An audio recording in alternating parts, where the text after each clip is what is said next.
going to build? I have built 30 markets. How many are you going to build? I am telling Kenyans, we want a conversation to return this country on the rail of values. And once those values are in place, Honorable Speaker, everything else falls in place. I thank you.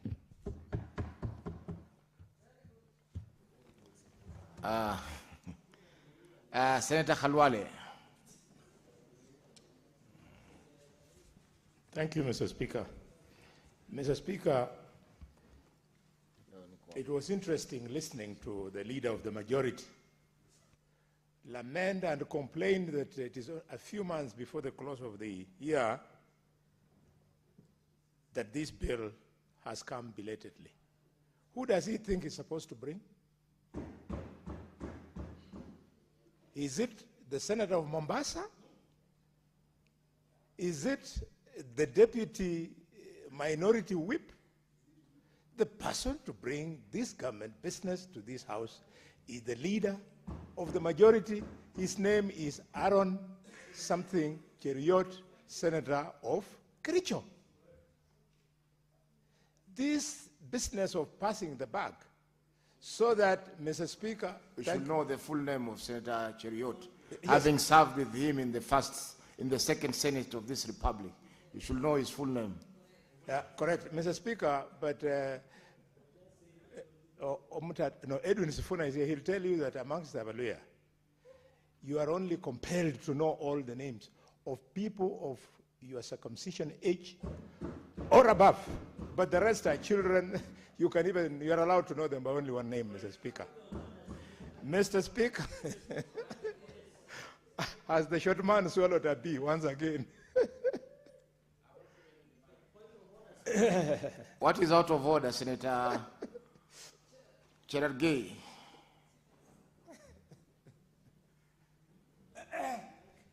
Yeah, you have been being given the mic.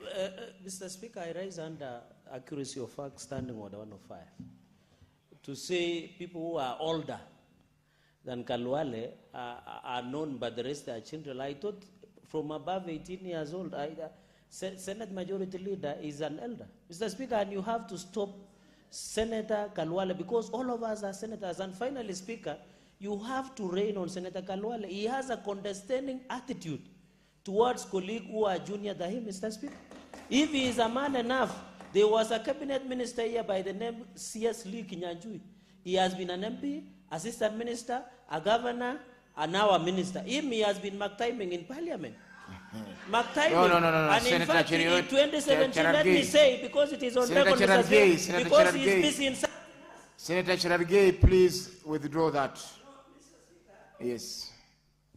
Mr. Speaker, he should also withdraw the insults. He's saying short man, junior, children. There is no children here. If he wants his children, he should go home. Mr. Speaker, and it is a fact that he lost the gubernatorial bid in Kakamega in 2017. And 2027, he will be trashed again because of his condescending. No, 2027, we don't know. Yeah. Proceed, Senator Khalwale. Thank you, Mr. Speaker. I therefore want to urge the leadership of the House to be competent, to be efficient, so that things are done timelessly. Mr. Speaker, it was interesting that at the Committee of Finance, when we invited stakeholders to give us their views about this, they didn't come because they are tired of coming and repeating the same things to the committee and this House, and nothing is done. Mr. Speaker, even the only one who came, the children of the Mau Mau post-60 colonial era, repeated the same complaint, namely the policy on marginalization by CRA. The first policy on marginalization, Mr. Speaker, was very clear. It was in tandem with the letter and spirit of this Constitution, which wanted to write the so-called the paper of 1965, sessional paper that gave birth to this marginalization. So they gave us 14 counties, mainly from the northern frontier districts that comprise the northern eastern region and sections of the upper rift, Mr. Speaker. We moved away from it and introduced a political policy of marginalization that had nothing to do with the letter and spirit of the Constitution. Mr. Speaker, thanks to this, a policy that was going to guide equalization funds so that roads, electricity, water, and access to health care was enjoyed by the marginalized areas ended up being abused. Mr. Speaker, the inequality in this country is so massive that if you go to the item of roads that equalization was supposed to write, the marginalization is amazing.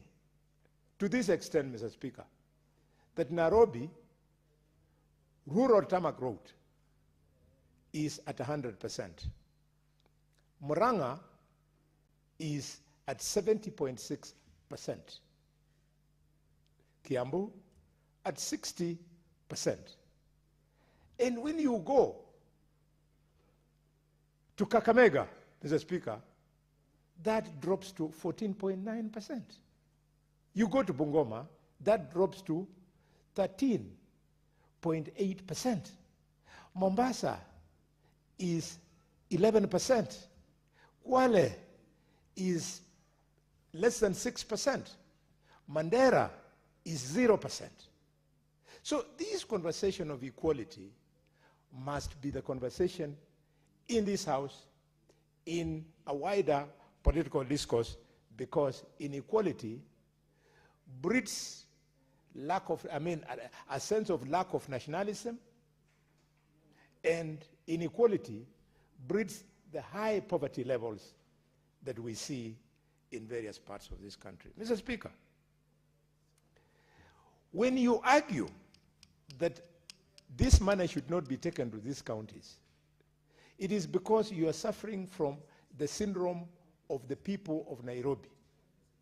The people of Nairobi who have never gone, for example, to Mbalambala constituency. They think the people in Mbalambala constituency, Mr. Speaker, their face are the Somalis in Eastleigh, the Somalis in South Sea. Far from it. Mr. Speaker, those people live in squalor. They need this parliament for us to come the way they are supposed to go. Mr. Speaker, speaking like a doctor, you cannot speak of health care until you are guided, Mr. Speaker, by the care that the medical personnel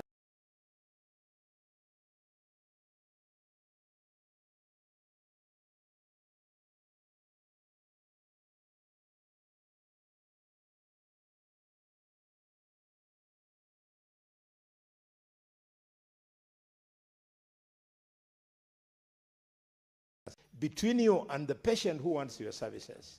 You are as good as not there. So tell me, Mr. Speaker, the northeastern areas, the disparity is such that to move from to the nearest health center, it is distances of up to 50 kilometers. So how will a woman in labor be able to reach that health center so as to give birth? Mr. Speaker, how will an adult with pneumonia, walk those 50 kilometers to go and access antibiotic that will treat them? Result, high mortality in those areas. Mr. Speaker, it's important that when we are guiding the delivery of health services, we should not be dwelling on abstract issues at the expense of provision of primary health care. Abstract issues like SHA do not override the primary health care. Mr. Speaker, you might not know it, but there is something, another measure called infant mortality. The children who die in the first 28 days after birth. For every 1,000 children born, the national average is that 3.7% or so of those children must die. But when you just move into the marginalized areas, those figures shoot to figures of between 60 and 90 children dying per 1,000 live births. This cannot be cured by SHA. This can only be cured by a government that is alive to the fact that the backbone of healthcare is primary healthcare, Mr. Speaker. Mr. Speaker, it is indeed a long day in the lives of the unequal people, where you and I come from, where the chairman of finance, Governor Roba, comes from. Every time after the committee, he normally tells me how many harambes he has conducted to try and change something. Granted, he's a billionaire, but I can assure you, my brother, Senator Roba, you will not manage. You will not manage. Those millions, Mr. Speaker, should be used in injecting into governance. The problem is governance. Mr. Speaker, the Senator of Mandara is a very good man.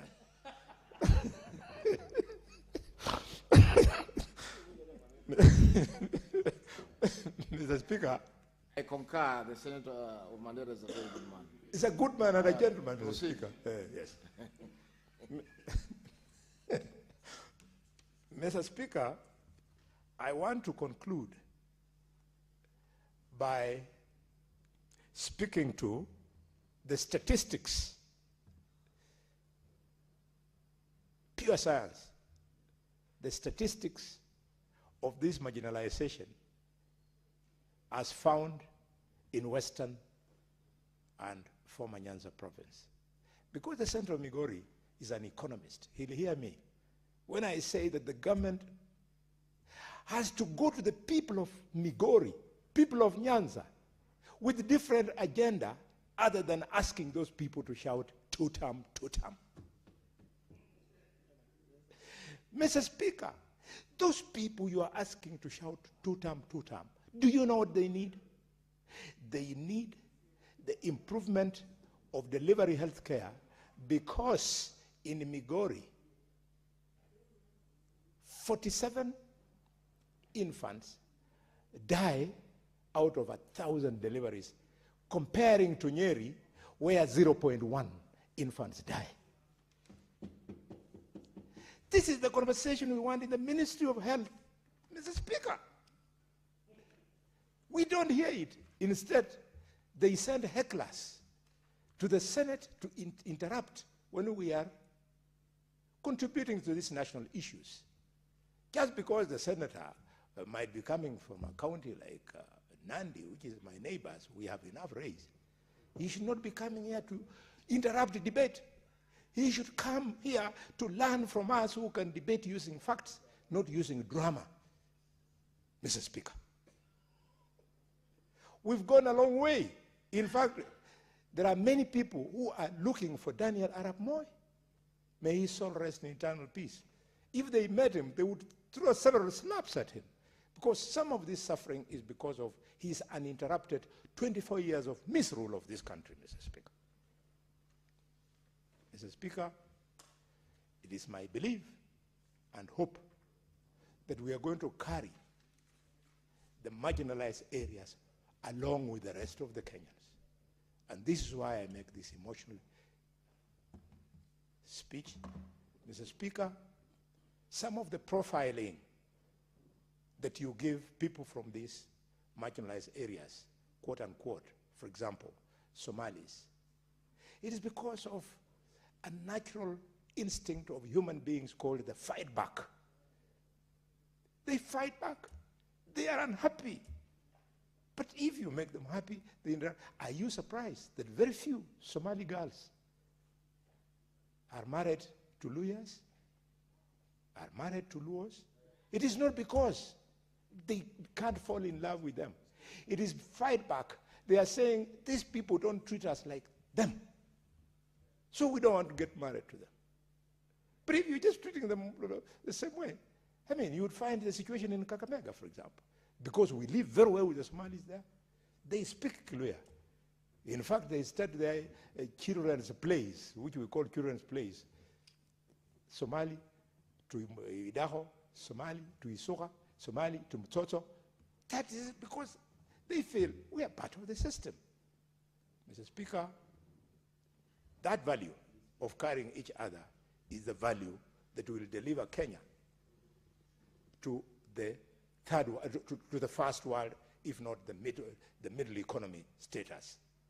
What will not deliver, that will deliver us there faster than sloganeering about going to Singapore, Mr. Speaker. Mr. Speaker, with those many remarks, I support very strongly. Thank you, Senator Khalwale. Before we go to the next senator, I would want to call on Senator Roba to lay before the table of the Senate the report of the Standing Committee on Finance and Budget on the Equalization Fund Appropriation Bill. Okay. It's okay, Senator Eddy, I understand you'll do it on behalf of the Chamber. And Senator Khalwale, if you want to marry a Somali, you'll talk to Senator Roba later or during the meeting. Thank you. Thank you, Senator Eddy. Proceed. Mr. Speaker, I thank you for this opportunity. Mr. Speaker, may you protect me from Senator Cherargei? Proceed, Senator Eddy. Thank you, Mr. Speaker. Mr. Speaker, I beg to lay the following paper on the table of the Senate today, Wednesday, the 6th, May 2026. Report of the Standing Committee on Finance and Budget on the Equalization Fund Appropriation Bill 2025, National Assembly Bills number 21 of 2025. I thank you, Mr. Speaker. Thank you, Senator Eddy. Senator Dulo.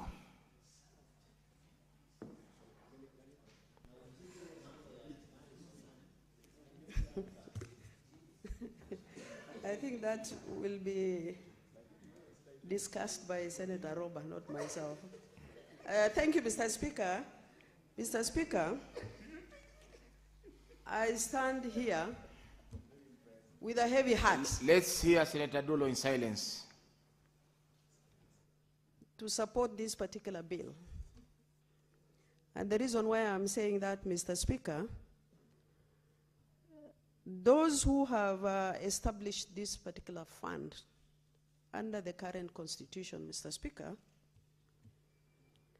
had good hearts, had very good interests for the counties that are clearly marginalized then. Mr. Speaker, in the last Senate and last Parliament, marginalization fund, as far as implementation is concerned, was moved to the counties. And that was a very wrong move for Parliament to do that. And Mr. Speaker, the reason why I'm saying that is because we allocate a lot of money or monies to the counties, but they are not helping and they are not actually serving the intended purposes.